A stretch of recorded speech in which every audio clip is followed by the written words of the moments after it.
Everyone talks about Atlanta broadly, but before you pick Midtown, Ansley Park, West Midtown, Old Fourth Ward, or anywhere on the east side, you need to know which trade-offs you can actually live with long-term. I specialize in Atlanta inside the perimeter real estate, and today I'm going to show you the biggest surprises buyers find out way too late in Atlanta's most popular neighborhoods. So let's dive in. Midtown is where most people think they want to live, and then they get there and realize it's often faster to walk than to drive. And that one detail really tells you everything about what you're actually buying. Midtown is the urban core. This is professionals, walkability, and immediate access to Piedmont Park. This is where you truly don't need a car. You can walk to grocery stores, you can walk to MARTA that takes you straight to the airport, you can walk to work, you can walk to the gym, you can walk to well over 100 restaurants, bars, and cafes. This is Atlanta's version of living right in the heart of the city. But here's the first trade-off. In Midtown, it's often faster to walk than to take your car. Traffic through the core is dense, parking is tight and expensive. And if you're someone who defaults to driving everywhere, you're going to feel that friction every single day. Street parking is metered and heavily enforced. Garage parking in some residential buildings can easily run several $100s per month, and that's on top of your HOA dues. The bigger conversation though is housing type. The vast majority of Midtown is condo living, high rises, mid rises, and loft conversions, and that's not for everyone. If you want a yard, a driveway, and real privacy, Midtown's built form can feel pretty confining. There are only a handful of streets with single-family homes tucked between the towers. Those homes very rarely turn over. And when they do, you're looking at pricing well above the high sevens and into the seven-figure range, often for older homes that still need significant work. On the condo side, entry points typically start around the high 200s for a one-bedroom, with many Midtown condos overall selling in the mid-300s. Two bedrooms climb into the mid-400s to 500s. Larger or luxury units push into the 700s and well beyond. The challenge most buyers miss here is the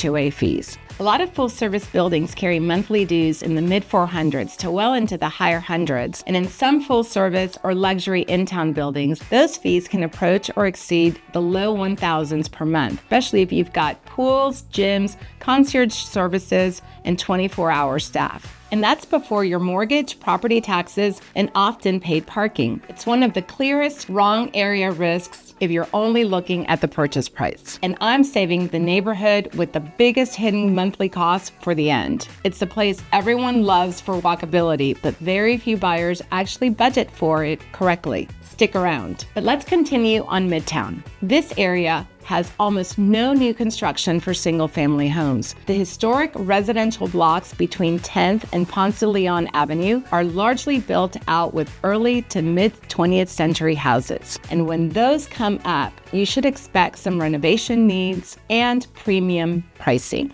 So if you want an actual house with a yard while still staying in the Midtown area, there's really only one place to look next. Quick note before we go deeper. If you're comparing inside the perimeter Atlanta neighborhoods and trying to match your commute, your lifestyle, and your budget without getting hit with the hidden stuff, I work with relocators and local buyers on these exact calls every week. My contact info's in the description below. All right.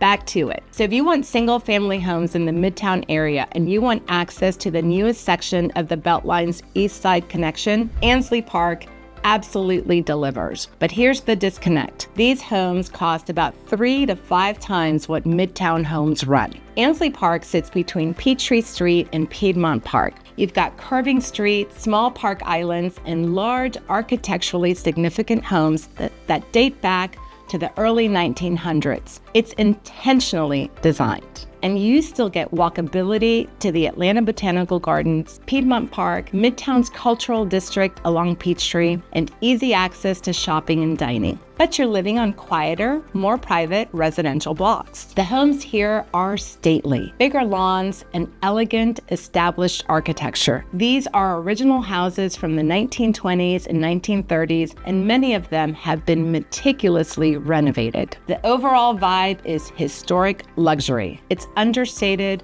not flashy. Think around 3,000 square feet or more, mature trees, and front yards you just don't see in most in-town Atlanta neighborhoods. Recent sales in Ansley Park tend to cluster from the upper 1 millions into the low 2 millions. Larger homes or fully renovated estates can go higher than that. For buyers who say, I just want a house near Piedmont Park, this is where the reality check hits. You're jumping from Midtown condos in the high 300s to low 400s into single-family homes that are frequently in the high $1 million to $2 million range. That budget shock is the first challenge. And if you think these price points are tough, wait until I show you what happens when buyers fall in love with old Fourth Ward bungalows without budgeting for the renovation costs.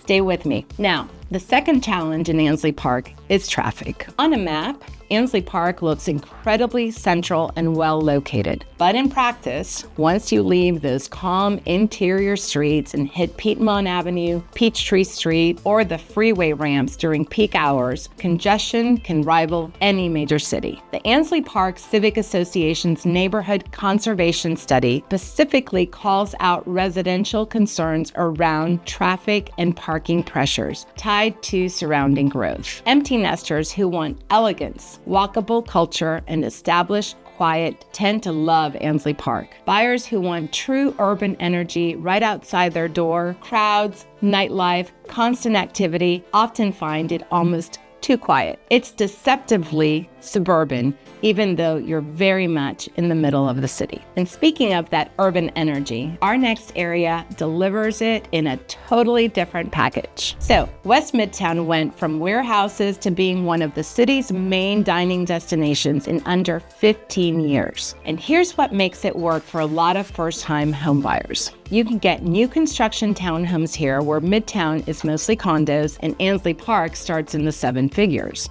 You've got the West Side Provisions District, you've got high-profile restaurants, breweries, and a lot of adaptive reuse spaces like the Goat Farm and the King Plow Arts Complexes. It has that industrial energy, but it's very livable if you like being near the action. There's also a ton of new construction in West Midtown. Most of it is townhome living. You'll see some single-family homes scattered through, but not too many. New townhomes and modern single-family in West Midtown and Blandtown often land in the high 400s to mid 600s. And then some of the larger or more upgraded units push toward or above the 700s. That's why it can be a really strong entry point for a first-time homebuyer. Builder incentives are common, pricing is relatively competitive for in-town, and you're close to the Beltline's west side and connector trails. And you do have access to major green space. Westside Park, now officially named Shirley Franklin Park, is a short drive away. It's the city's largest park at roughly 280 acres. It has the old quarry turned into a reservoir. You might recognize that from Stranger Things or The Walking Dead. Miles of paved trails, playgrounds, and those skyline overlook spots. So you've got real park space available. It's just not right outside your front door the way Piedmont Park is for Midtown. Here's the trade-off in West Midtown. If what you want is lawns, mature trees, and immediate parks that are woven into your daily walk, West Midtown may not give you that experience. Most of the new builds are attached townhomes or smaller urban lots with very limited yard space.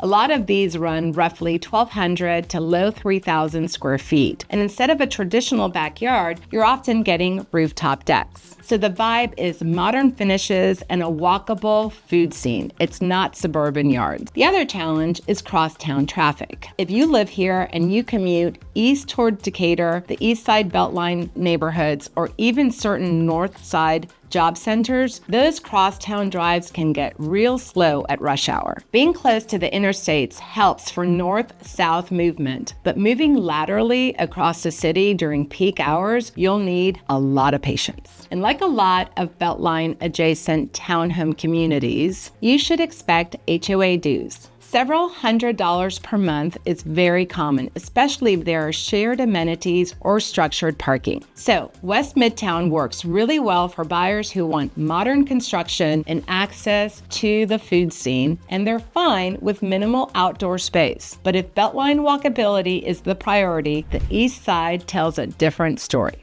So get this. You walk out your front door, head to Ponce City Market, cut through historic 4th Ward Park, hop on the Beltline, and you can get all the way to Piedmont Park without ever touching your car at all. That's Old 4th Ward in Ponce Highland. This is the classic East Side Beltline experience where civil rights history sits right next to restaurants, bars, and that constant hum of Beltline foot traffic. You get a real mix of housing types here. There are single-family homes, townhomes, and condos. And Old 4th Ward is one of the few places close to the urban core where you can still find bungalows. Historic 4th Ward Park sits right in the middle of the neighborhood. And from here, you've got some of the best Beltline access in the city. If you like to bike, this area is phenomenal. You can ride north to Piedmont Park, south toward Reynoldstown and Glenwood Park, and connect neighborhood after neighborhood without ever dealing with a major road. Pricing here varies a lot based on housing type. Median pricing in Old 4th Ward generally runs from the high 300s into the low to mid 500s, depending on whether the data skews towards smaller condos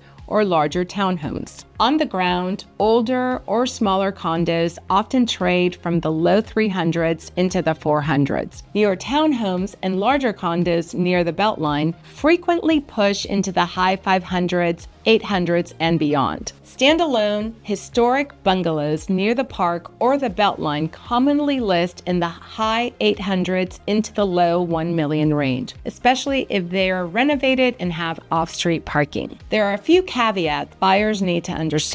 A decent portion of the neighborhood is rental product, and there's constant new development. The energy is active and social, which a lot of people love, but it also means heavy weekend and evening crowds, limited parking, and regular event traffic. The same amenities that make Old 4th Ward attractive, Ponce City Market, the Beltline, the bars and restaurants, are exactly what drive that tourist intensity. And that can wear on buyers who thought walkable would also mean quiet. Ponce Highland is smaller and more residential. You'll see more historic homes, fewer rentals, and some condo buildings mixed in. It's a leafy, historic pocket bound by Ponce de Leon Avenue and North Highland Avenue with easy access to Freedom Park, the Beltline, and historic 4th Ward Park. You've got the Jimmy Carter Presidential Library and Museum here, a regular farmers market along Freedom Park, revitalized retail along North Highland, walkability to groceries, and the Plaza Theater, and a really strong community feel. Overall, home values in Ponce Highland tend to sit in the high 400s to mid 600s. Renovated single-family homes and larger townhomes along the most desirable blocks commonly land in the high 800s to low 1 million range. The challenge here is similar to Old 4th Ward. Many of these single-family homes date back to the early 20th century. Buyers fall in love with the charm and then underestimate the cost of maintaining or renovating older electrical, plumbing, and foundations. And that's especially risky when you've already stretched to hit those high 800 plus price points. And here's the hidden monthly cost I mentioned earlier. A lot of condos and townhomes along the Beltline in this area carry HOA dues in the mid-hundreds per month. Some communities approach or exceed $1,000 per month, and in buildings without deeded parking, you may also be paying to rent a space. That mix of HOA dues, possible special assessments, and paid parking can materially change your monthly payment, even when the purchase price feels manageable. So this is Beltline walkability at a premium. But if you want that access in a tighter community with less tourist intensity, let's talk about the mill villages. So here's the question Cabbagetown forces you to answer right away. How tight is too tight? Because in Cabbagetown, your neighbor's front porch might be only 15 feet from yours. Renovations follow very strict historic guidelines. New construction basically doesn't happen, and yet people fight to live here. Mill Village charm runs on completely different rules than anything else we've talked about. One of the anchors here is the converted Fulton Cotton Mill. Now the stacks, lofts, sitting right on the edge of the neighborhood. It's a big part of the housing stock, and outside of that, it's very rare to see new construction. Most opportunities are renovations or the occasional small infill project. If you don't like being close to your neighbors, Cabbagetown probably isn't your place. Houses are generally small and close together. Streets are very narrow. Private yard space is limited. Buyers who want separation, large garages, or deep backyards tend to feel cramped pretty quickly. But if you value front porch culture, this is where Cabbagetown shines. You've got real community energy. Events like the annual Chomp and Stomp Festival, murals everywhere, a tight-knit, artistic vibe that's hard to replicate anywhere else in the city. Pricing here reflects that. Overall home values in Cabbagetown often fall in the high 400s to mid 600s. Renovated cottages, lofts, and larger homes often land in the high 600s to 800s, and then you've got a handful of premium properties that go higher. HOA fees are also part of the equation. In Cabbagetown, HOA ranges can run several $100s per month, and sometimes more, especially in loft and condo conversions like the Stacks. Now, Reynoldstown is a totally different story. Reynoldstown offers much more new construction compared to Cabbagetown. It started as one of Atlanta's first post-Civil War African-American neighborhoods, and it's been heavily reshaped by Beltline-driven redevelopment over the last decade. The East Side Beltline runs straight through or along the edge of the neighborhood, with Lane Carson Park acting as a central gathering space. It's a tight-knit area with updated parks, frequent community events, and a mix of renovated historic bungalows alongside contemporary townhomes and modern single-family homes. Overall, median values in Reynoldstown tend to sit in the low 500s to low 600s. Newer single-family homes and luxury townhomes often push into the high 700s, and it's not uncommon to see pricing reach into the low 1 millions and beyond.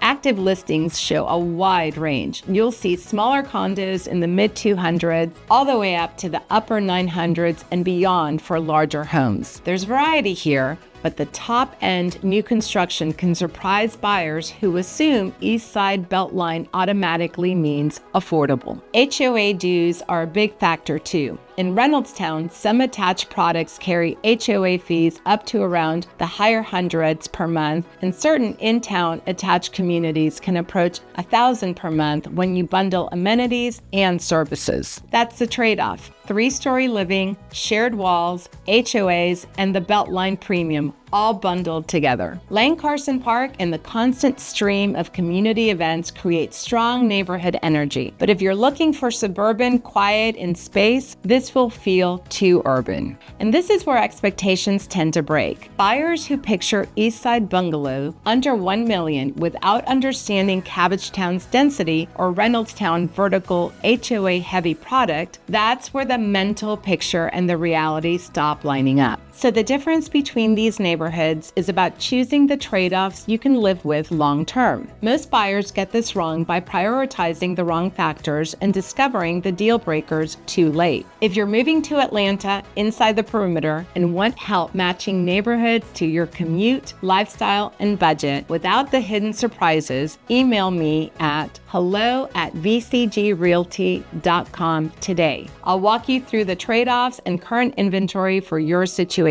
I break down Atlanta's inside the perimeter market every week with neighborhood deep dives, market updates, and the trade-offs buyers need before they move. Hit subscribe so you don't miss the next one, and I'll see you then. Thanks for watching.